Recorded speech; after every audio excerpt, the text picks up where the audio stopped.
Well, hello everyone, Eldrick here, and welcome to another HellSign video. If you've been catching any of my videos, you've been noticing that I've been covering this game for a little bit now, and I love the hell out of it. So we're going to start a new game here today with a new character, and let's run by some of these classes here.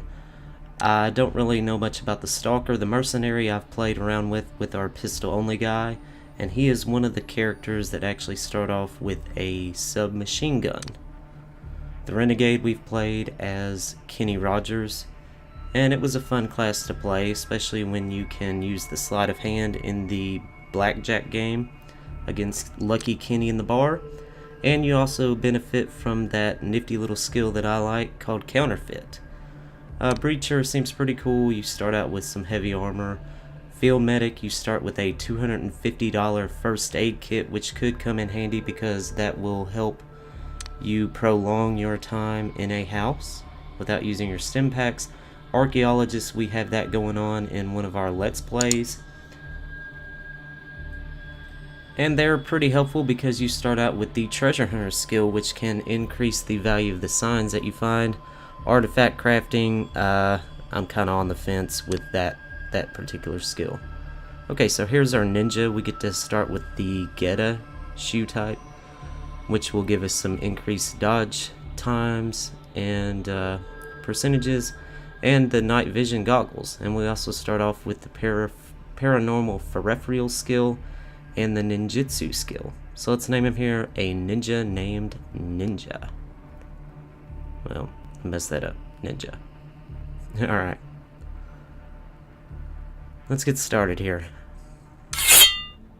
Okay, so we're going to skip all of the tutorial stuff here in this playthrough and just go straight into the early scouting missions so that we can increase our revenue rather quickly at the beginning of the game.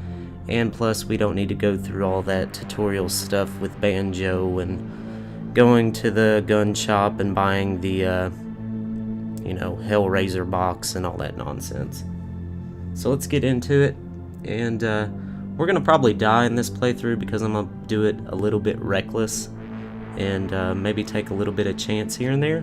So death is possible, and I'd say highly likely, especially when we start getting into like the ghouls and the higher hunting missions and trying to face some of these poltergeists in the future.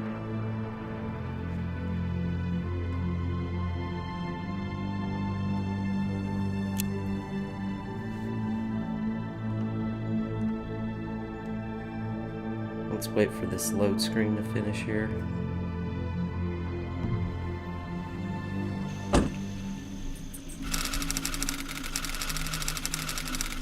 I'm just going to do some random talking here in this video, more or less through this whole series.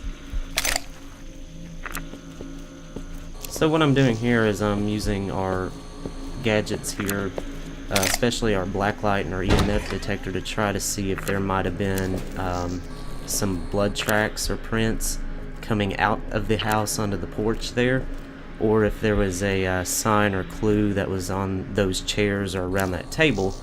And that can really come in handy if you take care of that at the beginning, that I've found, because especially when you're getting up into these hunting missions, especially fairly early on into those, and you want to get, you know, a couple of signs and get the heck out of there.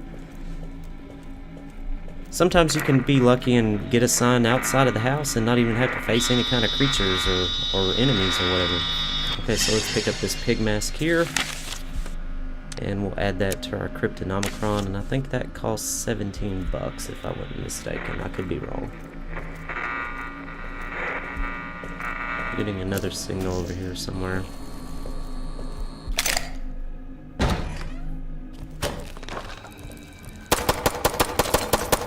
Now, I'm not a big fan of this 22 pistol.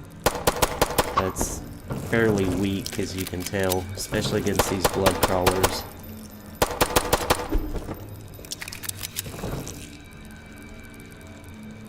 But when we start getting up into the higher classes of handguns, like the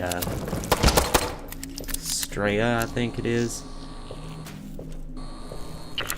And especially when we get to the Italian Special, which is, I think, one of the greatest handguns in the game, just based on its damage output, its reload speed, and everything else. It's quite nice. I think it's almost up there, up to par with one of the cheaper SMGs, especially. Okay, so we got some spiderlings here. Let's take them out. See, right now it's even taking several 4 to 5 shots on some of these little spiderlings, and they're still taking damage on me, just because, you know, I'm really don't give a damn about dodging right now, just because I'm gonna use a stim pack after this, probably. But in the future, we're gonna have to worry more about dodging, especially when we get up towards the ghouls and the giant spiders, especially. Those things can be a real pain in the butt. Okay, let's pick this up. And we got a photo. Okay, so we have 2 pieces of signs or clues right now. I think those are clues. I can't remember what's what, but we got 2 things right now. Okay, so let's stim pack up and just try out our black light here. And are we gonna pick up something over here by this couch? And we are. Nice. Some rotten fruit.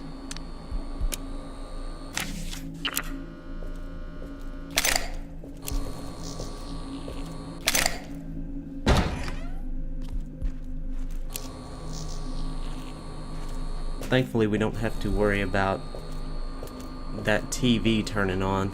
When you see that TV turn on in the future, there's going to be some, I can't remember what they're called, hellhounds or shadow beast, that's what they're called. There's like 3 or 4 of them or so that'll come out around the area. Okay, so we have another centipede thing that we have to take out here. Dodge it there. Let's take it out into this hallway so that we have some better line of sight, and we should be able to dodge it a little bit easier here now that we just have to worry about it coming at us in a straight line rather than from various sides.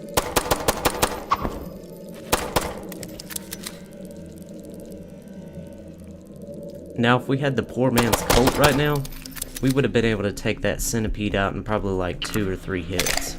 I think it's 3, maybe depending on how close it is when you actually shoot it. I could be wrong. But the poor man's colt is fairly nice too, but you only get 6 shots with it.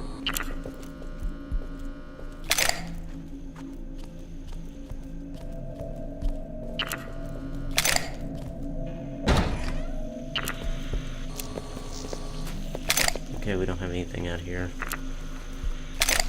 Alright, I think we're gonna leave. We got enough money right now that we can do a little something with. Alright, so we got 66 experience, and we made about 150 bucks. Not too bad.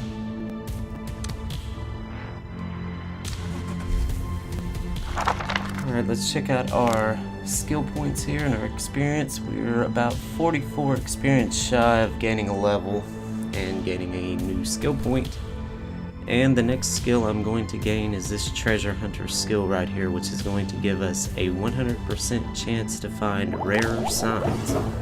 And by finding rarer signs, that's going to increase our money intake, which is always nice, so that we can afford some better equipment, gadgets, and weapons. Okay, so we're going to head into the bar now and talk with the cryptozoologist named Zoe. We're going to run through all this dialogue stuff here, and she's basically going to ask us to bring back 1 clue sign and 1 evidence sign from a mission, which we've already picked that stuff up. So we're going to turn that in and get some experience and some money from that. 70 good money and 20 experience, it looks like. Now we're going to go through some more dialogue, and she's going to ask us to purchase a shadow page from Redback, and that's going to cost 125 bucks. which we're gonna have if we sell one or two of these signs here. And she's actually gonna give us a $50 bonus for purchasing that for our hard work in buying that from him.